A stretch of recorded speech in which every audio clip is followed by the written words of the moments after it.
આપ જોઈ રહ્યા છો સ્પાર્ક ટુડે ન્યૂઝ. નવસારીથી સમાચાર મળી રહ્યા છે.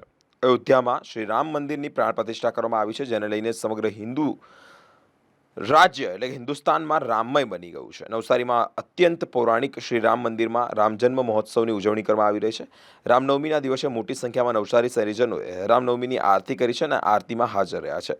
સમગ્ર પટાંગણ રામમય બન્યું છે. ઢોલ નગારા વાગ્યા છે. બપોરે 12 કલાકે ભગવાન રામનો જન્મ સાથે જ ઘંટનાદ પણ થયો છે. ભવ્યાતીત ભવ્ય આરતી કરવામાં આવી છે. ભગવાનના પારણા પણ થયા છે.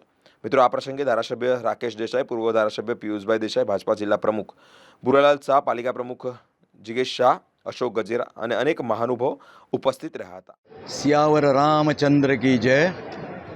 સમગ્ર ભારત આજે અયોધ્યાના રામ મંદિરની ઉજવણીનો 1 વર્ષ બાદ આજે રામનવમીની ઉજવણી જ્યારે કરી રહ્યું હોય ત્યારે નવસારીનું પ્રખ્યાત રામજી મંદિર એમાંથી બાકાત ન હોઈ શકે.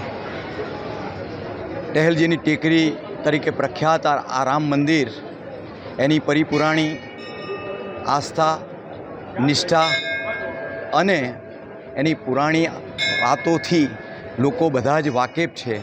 ત્યારે આ રામ મંદિરની અંદર આજે રામનો જન્મદિવસની ઉજવણી એટલા અતિ ઉત્સાહથી, કદાચ દર વર્ષે આપણે જે કરીએ છીએ તેના કરતાં પણ આ અયોધ્યાને કારણે આપણે એને વધારે બમણા ઉત્સાહથી અમે કરી રહ્યા છે.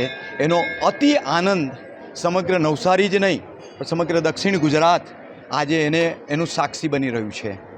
આ રામ મંદિર ટહેલજીની ટેકરી તરીકે ઓળખાતું હતું અને તાત્યા ટોપે એ જ્યારે અહીં સંતાતા આવેલા અને એમણે અહીંથી એમની આરાધના અને સાધના કરીને એને એ ટહેલજીની ટેકરી તરીકે રામ મંદિરનું નવનિર્માણ કરવાનો પ્રયત્ન કર્યો.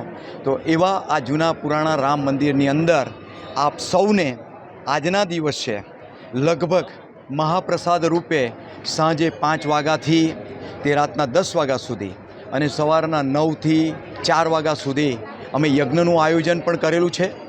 લગભગ આશરે 30થી 35 હજાર વ્યક્તિઓનો મહાપ્રસાદ ચોખ્ખા ઘીના લાડુ સાથે અહીં આરોગવા માટે, એને ધ્યાન કરવા માટે આપ સૌને રામજી મંદિર વતી, સમગ્ર ટ્રસ્ટી મંડળ વતી હું આમંત્રણ આપું છું. જે રામનવમીનો ઉત્સવ છે, રામજી મંદિર ધામધૂમથી ઉજવે છે.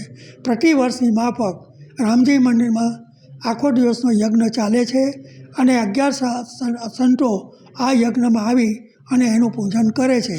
અને રામજી મંદિરમાં 12 વાગે રામનો જન્મ સમયે દર વર્ષની માફક આ વર્ષે પણ આરતી કરવામાં આવવાની છે.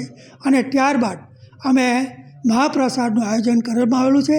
મહાપ્રસાદ સાંજે 5થી 8 સમય આવેલો છે અને મહાપ્રસાદમાં આશરે 25થી 30 હજાર માણસો મહાપ્રસાદનો લાભ લેશે.